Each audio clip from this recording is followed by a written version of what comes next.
আসসালামু আলাইকুম নীলা লাইফস্টাইল যে যেখান থেকে দেখছেন আশা করছি সবাই ভালো আছেন। আলহামদুলিল্লাহ আমরাও ভালো আছি।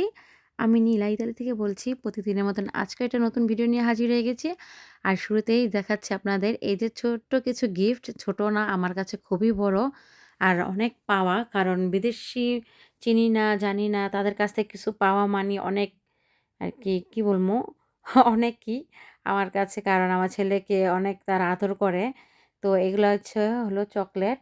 সুন্দর করে নিয়ে আসছে চকলেট। আর এই যে পাশে যেই প্লেন কেকটা দেখছেন এটা হচ্ছে বাংলাদেশের কেক রুটির মতন অনেক টেস্ট। আর এক পদের আছে কিসমিস মুরুব্বা দেওয়া থাকে, ওটা একটু আরকি কমই ভালো লাগে, ভালোই লাগে না মোটে গেলে। আর কি এই নিয়ে ২ বার দেওয়া হইলো। একবার সবাইকে দিয়েছিল ওই রুটিটা। আর এবার হলো শুধু আব্দুল্লাহর জন্য নিয়ে আসছে। মানে কয়েকটা গিফটই নিয়ে আসছে। তো তার মধ্যে যে রুটিটা এটাই শেয়ার করলাম আপনাদের সাথে। তো দেখেন ছোট না কিন্তু বিশাল বড় গিফট। অপরিচিত মানুষ, বিদেশি আরকি বিদেশের মানুষ যে আমার ছেলেকে ভালোবাসায় নিয়ে আসছে, এটাই বহুত কিছু। আল্লাহর কাছে শুকরিয়া। আর তারা আমাদের সাথে আরকি কথাবার্তা বলে নিচে পরিচিত। আর এজন্য আ আব্দুল্লাহ নানা, নানা বলে, আমিও নানা, নানা বলি। যাই হোক, ছেলেরও নানা নানি হয়, আমারও নানা নানি হয়। সেজন্য আব্দুল্লাহর বাবা নিচে রেস্টুরেন্টে কাজে ছিল। ও আব্দুল্লাহ বাবাকে না জানিয়েই নিয়ে আসছে। তো আমি ভাবছিলাম ১ম এ আব্দুল্লাহ বাবা জানে। তো পরে শুনলাম যে না, জানে না। ওনারা কলিং বেল নিচ থেকে টিপ দিছে, আমি উপর থেকে খুলে দিলাম। তারপর ওনারা বাসায় এসে আব্দুল্লাহর সাথে অনেক খেলা করছে। আব্দুল্লাহর সাথে অনেক সময় আরকি করছে বা আমার সাথে অনেক কথা বলছে। আব্দুল্লাহ তো শরমই পায়। এমনি কিন্তু অনেক পছন্দ করে, আবার শরমও পায়। তো যাই হোক, ছোট মানুষ একেক সময় একেক রকম করে। কিন্তু তাদের পেলে আব্দুল্লাহ অনেক খুশি হয়। তারা যেন ওকে আদর করা এটা বোঝে। তো এই যে যাই হোক, তারপর কিন্তু ছেলের জন্য একটু নাস্তা বানাইতে আসলাম। তারা সকাল থেকেই আসছিল। মানে সকাল কি, তারা তো খাবার দুপুরের খাবার একটু তাড়াতাড়ি খায়। সকালই বলবো আমি। আর আমরা যে সকালে নাস্তা বানাচ্ছি, বাইরের আবহাওয়া তো দেখলেনই বেশ একটা ভালো না। তো যাই হোক, এখন নাস্তা বানিয়ে নিচ্ছি। আর একটু বেশি করেই আটাটা আমি গুলিয়ে নিছি যাতে করে আমি বক্সে করে রেখে দিব। কারণ আটা গোলানোর পরে অনেক সময় লাগে। দেখা যাচ্ছে শীতের দিন, তারপর ওই গরম তো আর ধরা যায় না। একটু রাখতে হয়, আবার ওইটা নিয়ে ব্যস্ত, আবার ওইটার দিকে খেয়াল দিতে হয়। এজন্য আমি একটু গোলাটা বেশি করে বানিয়ে রাখবো যাতে একটু বানিয়ে আমরা ঝটপট করে উঠে খেতে পারি ঘুম থেকে উঠেই। তারপর একটা ডিম পোস্ট করে নিব। এই তো ডিমটা পোস্ট করার জন্য এখন আমি এই যে একটু লবণ ছিটা দিয়ে দিলাম। আর এই যে আমার হয়ে গিয়েছে রেডি সকালের নাস্তা। তো আলহামদুলিল্লাহ, ওই যে আমার ছেলে আমার পাশেই বসে আছে।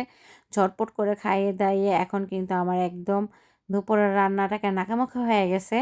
যেহেতু আমরা দুপুর সকালকার নাস্তাটা দেরি করে খেলাম।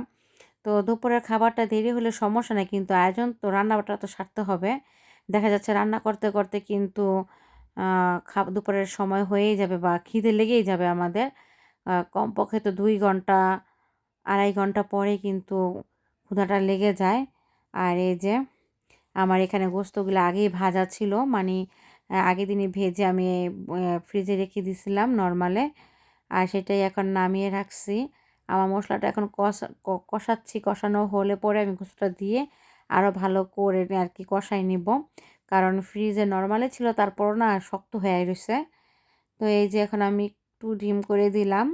তারপরে আর মানে আমি যেভাবে রান্না করি সবসময় সেভাবে রান্না বসাইছি। একটু বাদাম দিলাম, তারপরে হালকা ধনিয়া ফাঁকি, আর লবণ তো অবশ্যই, হলুদ দেই নাই, মরিচও দিব না, কাঁচামরিচ দিব। তারপরে গরম মসলা, এলাচি, দারচিনি যা, যা লাগে তা, তা দিয়েছি। লবণ তো অবশ্যই। আর এই যে এখানে দেখেন একদম মিষ্টির মতো লাগতেছে না? আর এই বাক্সটা কিন্তু মিষ্টিরও ছিল, যে ওয়ান টাইম মিষ্টির প্যাকেটগুলো আছে না, ইতালিতে মিষ্টিগুলা পাওয়া যায়। তো ওরকম খালি ছিল। খালি হয়ে গেছিলো, আমি ফালাই নাই, রেখে দিছি। এই যে দেখেন কি সুন্দর করে সেট করে রেখে দিয়েছি। তারপর কিন্তু আমরা দুপুরের খাবার-দাবার করব। ঝটপট করে সবকিছু গুছিয়ে নিচ্ছি আরকি। এগুলা গোল করে আরকি বক্সে রেডি করলাম এখন।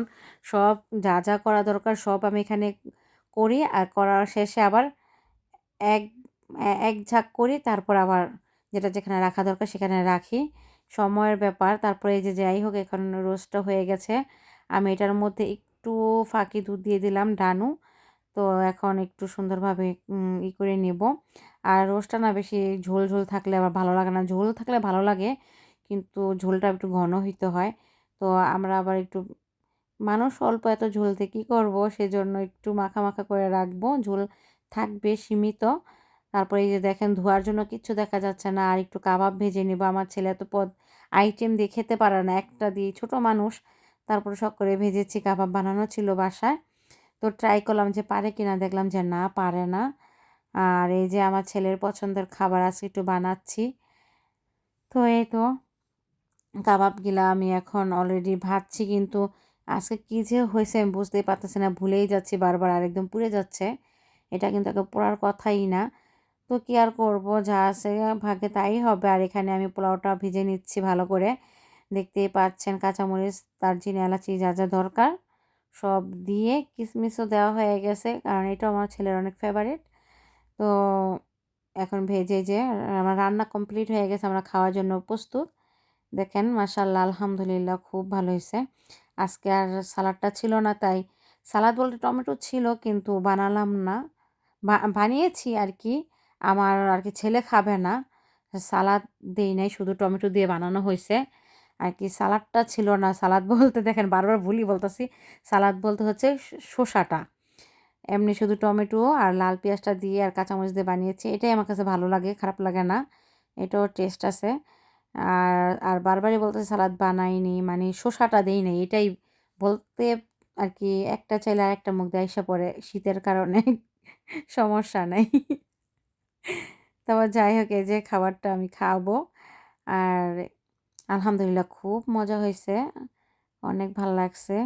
যাই হোক, আল্লাহ যখন যা রিজিকে রাখে তখন সেটাই আলহামদুলিল্লাহ খেয়ে নেই আল্লাহর নাম নিয়ে। তারপর তো দুপুরে খাওয়া দাওয়া সেরে একটু রেস্ট নিয়েছে। তারপরে আবার আব্দুল্লাহর বাবা একটু পছন্দের খাবার দিয়ে গেল।